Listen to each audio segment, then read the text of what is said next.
Selamat siang pemirsa. Selama beberapa menit ke depan Anda akan bersama saya Ahmad Abdul Rozak dalam acara Berita Hari Ini, membahas berita aktual dan terpercaya.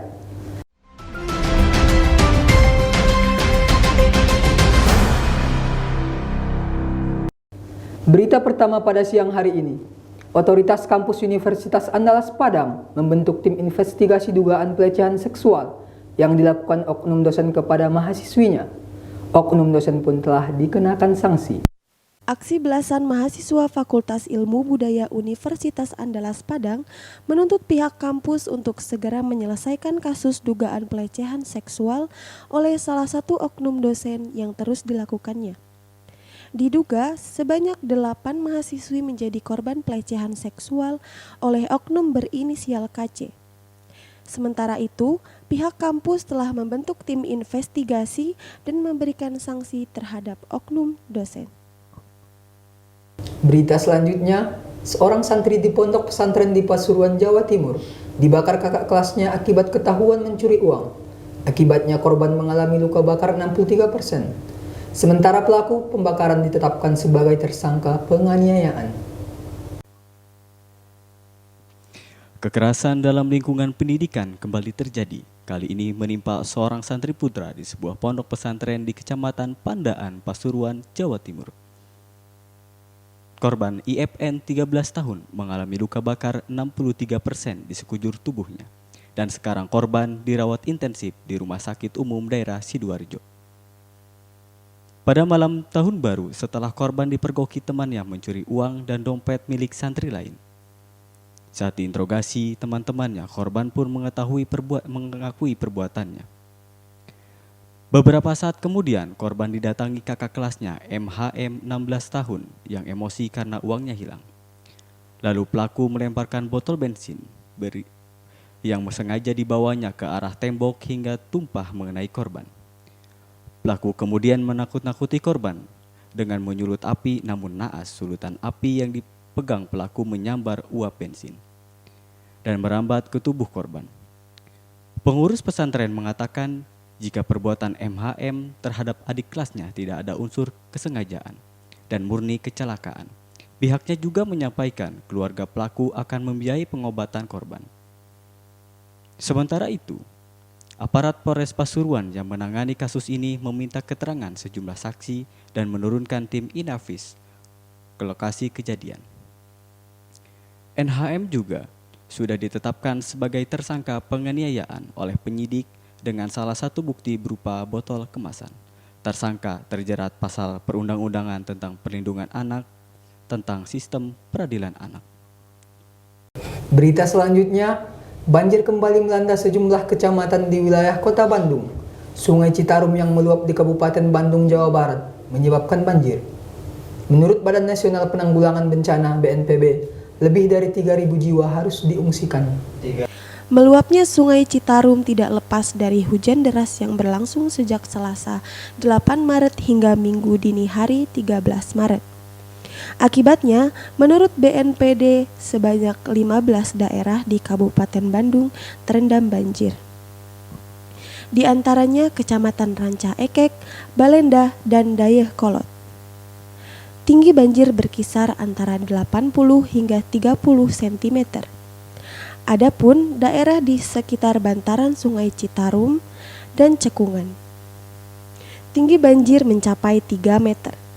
Berdasarkan data sementara, hasil kaji cepat BPBD Kabupaten Bandung, sebanyak 5.900 kepala keluarga yang terdiri dari 24.000 jiwa terdampak banjir. Dan lebih dari 3.000 jiwa harus diungsikan.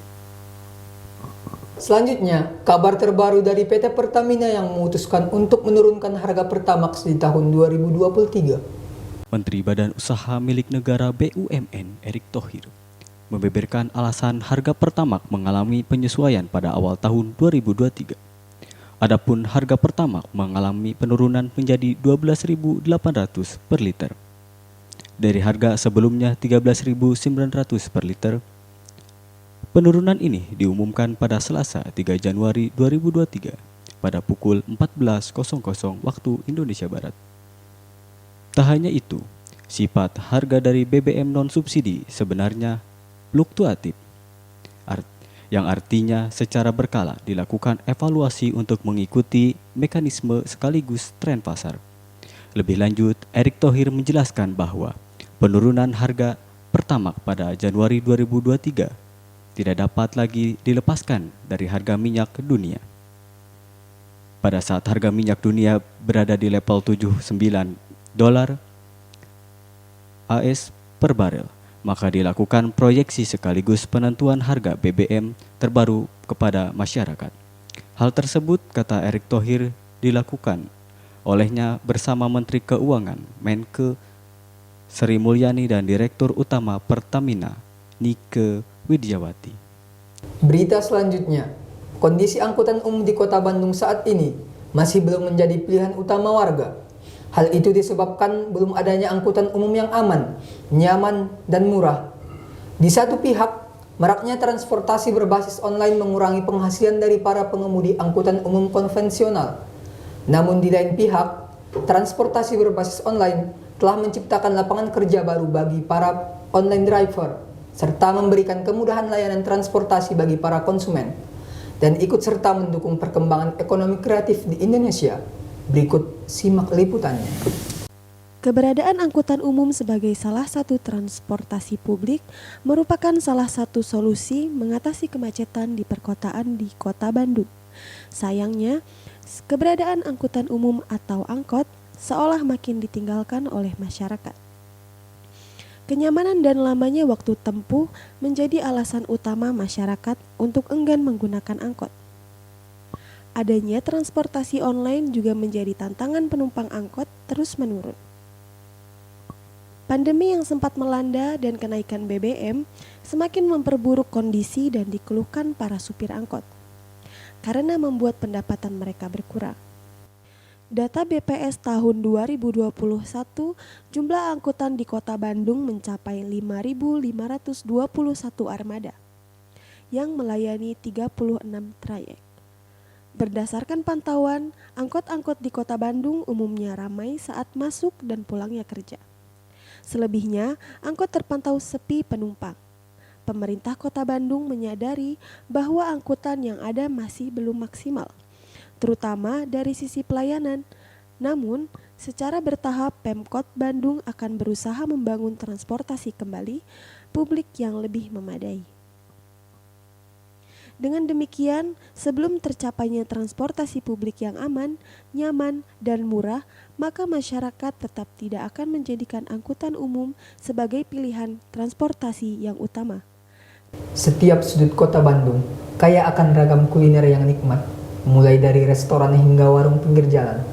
Siang ini Elvin Muhib Kolbin Salim mengajak Anda untuk mencicipi salah satu makanan di wilayah Taman Sari Kota Bandung, tepatnya di samping Universitas Islam Bandung yang menjadi favorit banyak mahasiswa, yaitu di Warung Ngemil. Kira-kira di mana ya? Berikut liputannya khusus untuk Anda. 3, 2, 1. Baiklah, terima kasih kepada saudara Rojak dan juga rekan-rekan lain yang ada di studio. Sekarang saat ini saya berada di Taman Sari Atas, RW 14. Nah, seperti yang kita tahu bahwa ini itu gang.